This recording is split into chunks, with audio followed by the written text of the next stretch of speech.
Zyrtarët meksikanë thonë se një prej trafikantëve kryesor të drogës, që mendohet se ishte vrarë 3 vjet më parë, në fakt u vra dje në një operacion në perëndim të Meksikës. Nazario Moreno, udhëheqësi i një karteli të fuqishëm drogash që vepronte në shtetin perëndimor të Michoacanit në Meksik, ishte njoftuar se ishte vrarë nga qeveria në një operacion në dhjetor të vitit 2010.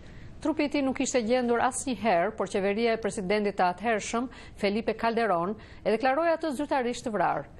Që nga ajo kohë, ish karteli i tij, La Familia Macoana, u shndrua në kartelin më të fuqishëm dhe më të rrezikshëm, Knights Templar. Lajmi për vrasjen e Morinos ndodhi pas kapjes me 22 shkurt të trafikantit më të fuqishëm të drogës në Meksik, Joaquin El Chapo Guzman, i cili u dorëzua paqësisht pasi qëndroi 13 vjet në arrati. Një tjetër trafikant i fuqishëm droge, Miguel Angel Trevino, u kap nga mesi i vitit të kaluar.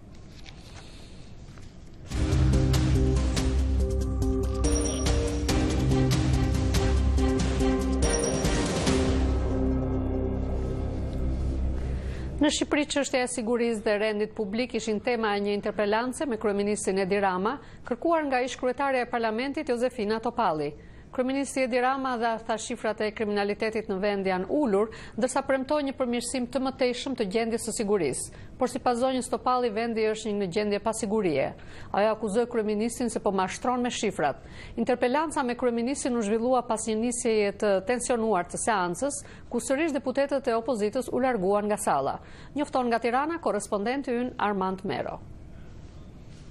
Ish-kryetaria e Parlamentit Josefina Topalli u rikthye në sallë vetëm për interpelancën e kërkuar prej saj me kryeministrin Edi Rama, bashkë me të Rizun Vend dhe disa deputet të tjerë demokrat.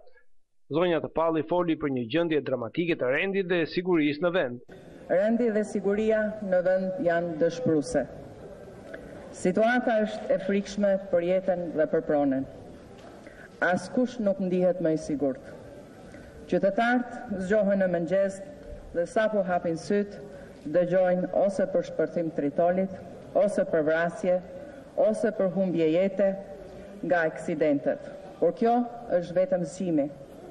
Gjatë ditës dëgjojnë për grabitje, për plaçkitje, me maska e me kalashnikov. Përgjigjja e kryeministit Rama ishte më së shumti një kundërakuzë ndaj asaj se çfarë djatha kishte bërë kur ishte në pushtet.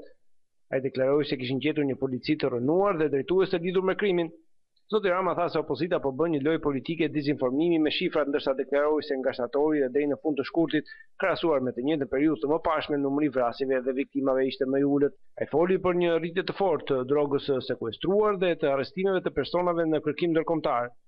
Zoti Rama hodhi poshtë akuzat për largime masive në polici. Nga mes shtatorit 2013, kur ne erdhëm në qeveri, deri në fund shkurtin e këtij viti, janë liruar nga detyra 378 punonjës policie, ndërsa nga shtatori 2005 dhe në 2006, kur ju morët qeverinë, larguan nga policia 1003 punonjës policie.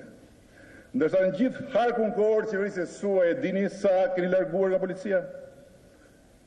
3188 punonjës. E dini se sa lëvizje keni bërë brenda policisë vetëm nga viti 2010 në vitin 2013? 9866.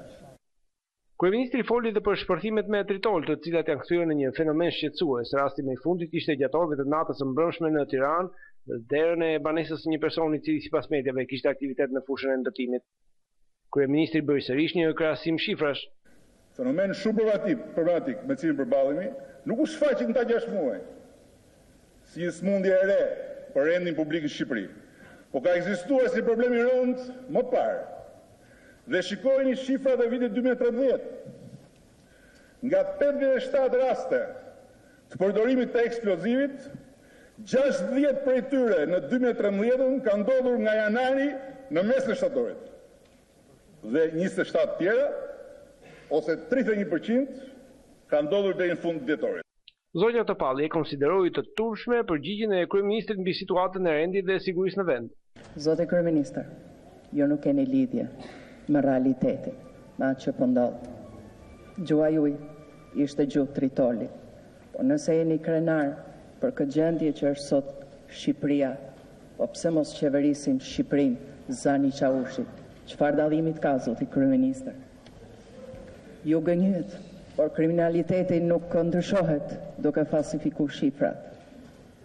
Shifrat janë më shumë nga që shtanë përpara zoti kryeministër dhe janë me listë, janë me emër, janë me mjemër. Edhe interpelanca, tonet e fjalët e këmbyera reflektojnë tensionin që përkohësh po mbizotron në sallën e parlamentit. Seanca e sotme nisi gjithashtu me replika të forta mes palëve lidhur me vendimin për moszhvillim të seancës që ishte planifikuar për javën e shkuar. Opozita e cilësoi si shkeljen e radhës rregullore së parlamentit dhe braktisë punimet e tij. Për Zërin e Amerikës, Armand Mero, Tiranë.